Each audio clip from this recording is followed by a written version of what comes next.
I agree. So. I don't, you know more about those terms and all that, but that's true. I mean, at some point, I can't fathom, like the gentleman who was here earlier, the guy, the loud talker guy. He was, what, are you a libertarian? And I go, well, the truth is, I don't think they'd accept me because I still can't grasp in my mind how we exist without some government. Well, the Libertarian Party has two divides in it. There's people who fall into the anarcho-capitalist, and then there's people who fall into classical liberal.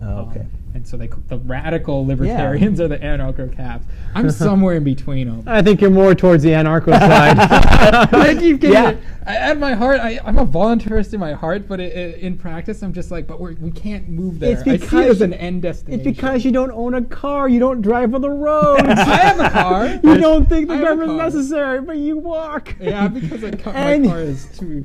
It's not very drivable.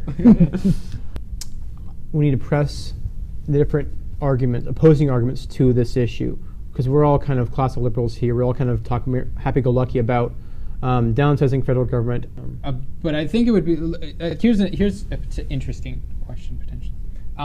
So you don't think that the government necessarily has a role to play in telling society what's right and wrong, but you do agree the government has some role to play. Where do you draw the line on what government should be involved in and what government shouldn't be involved in? I don't know if there's a good answer. I think that's been the debate for as long as a society like ours has been around. The analogy that I'll use is this: is that I could put some ideas out there, but they can't be hard and fast because I'm not sure exactly. But I know this: if you've ever seen a board that stays out in the rain too long, or it begins to bow, a board that has pressure, it begins to bow, and then when you take that off when it dries, that board's bowed.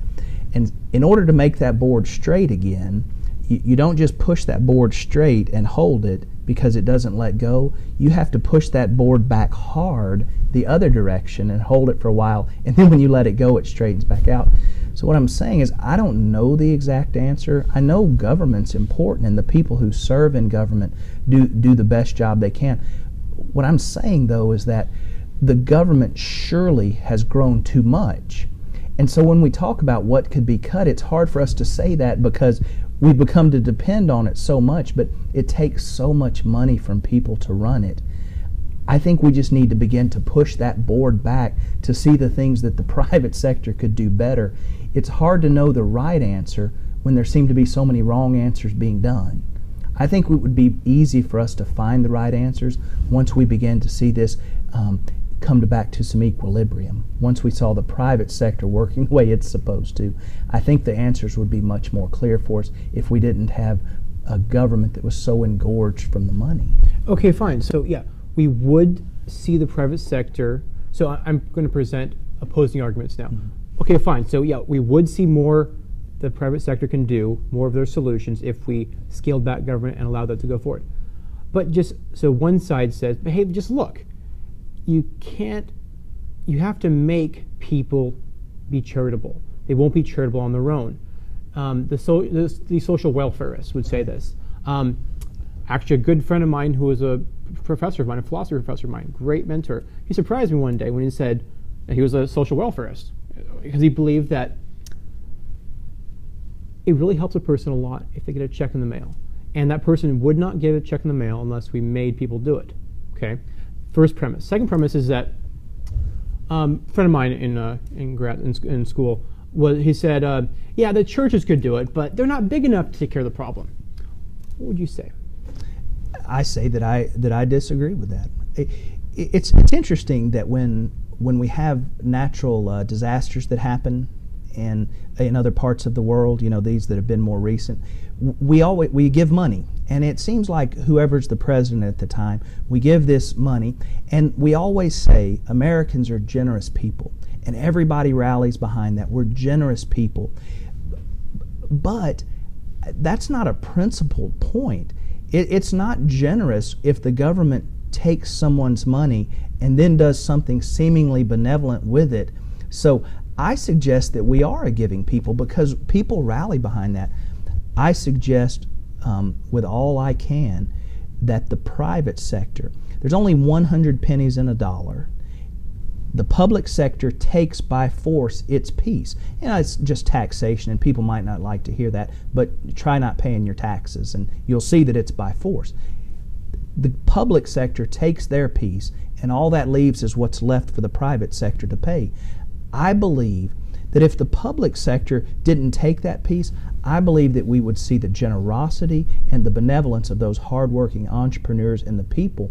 I believe they would care for the people who truly were looking for a hand up, and they would have the ability to get rid of those and take care of those who are only looking for a handout. And the government doesn't have that tool. We would see the efficiency of those things because that's what the private sector does. Is that too much of a charitable view of human nature on your part? It very. I mean, two big issues. One is maybe that's too charitable of a read of human nature on your part. Two, maybe we could have a more utopian-like society if everyone just followed the same set of rules and all kind of did what the government told them to do. We all could have a nice utopia. You know, kind of like college campuses. It's kind of nice around here, right? You don't have to worry about too much things. You just go do your thing, do it well, and then everything else is taken care of. That'd be kind of nice, wouldn't it? Maybe, so those are different perspectives, different options. Why are you saying the free market would produce better things by the free market taking care of the poor, individuals taking care of the poor, instead of us just giving our money to the government, or the government taking their money from everybody who doesn't want to give it, and then doing good things with it? Why is the free market better than the government being in control? Two reasons. The private, it's a law almost as much as the law of gravity. The free market, the private sector, always produces a better product at a lower price. It's because of the force of competition. And that's because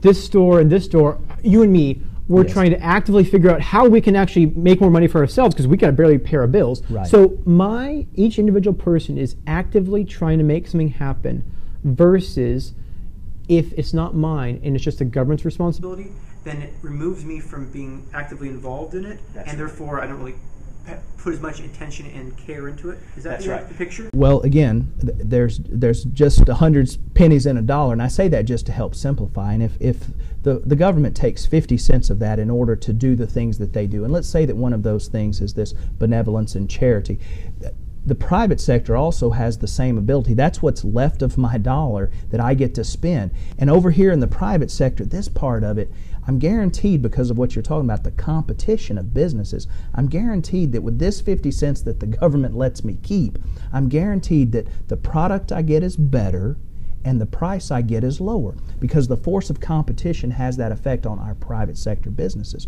But the public sector has no force of competition to make it better. And that's not a criticism of government, because some people don't like that. It's the DNA of the government. They take money, but they have no force of competition that makes them provide better services for those who are in need. The only answer they're ever able to give us as to why they're not able to do it better is because they need more money. Now again, not a criticism, it's a reality. They have no force by which they need to feed the poor better. They have no force whereby they need to build better tools to help feed them. Despite the question of whether or not they should be doing it, we'd get more bang for our buck when we trust that the private sector, by law, by definition, always gives us a better product. And the second thing I'd say is that it's only right. It's my dollar. And if I want to care with someone for it, I should do it. But to use the force of government to impose, it's no different than the moral legislation. To impose that the government says they should take a dollar that I worked very hard to earn so that I could care for my family, to take my dollar, a portion of it, to do the things or to care for the people that they say, I just think that's morally wrong. If you take from me, you can't then stand on the high ground and tell me how morally righteous you are for the things you're going to do with the money you just took from me. You lose your argument. Taking the money is the only way to make sure that the just thing gets done, because individual people are selfish. The free market is selfish and corrupt. The more that you give money to individual people, the more they're going to use that money to benefit themselves and not the collective good, or not for charity. It's just the only way to really solve the charity issue is to force people to do the right thing, and to give for one central government the collective will of the people, to take the money from the people and then give it to who needs it. That's the only way to make. How would you respond? I mean, I say people are selfish and they're not going to do what's best for people. Yeah. Hold on, respond to that in a second. I told you we asked tough That's questions. good. I like that. That's an easy one.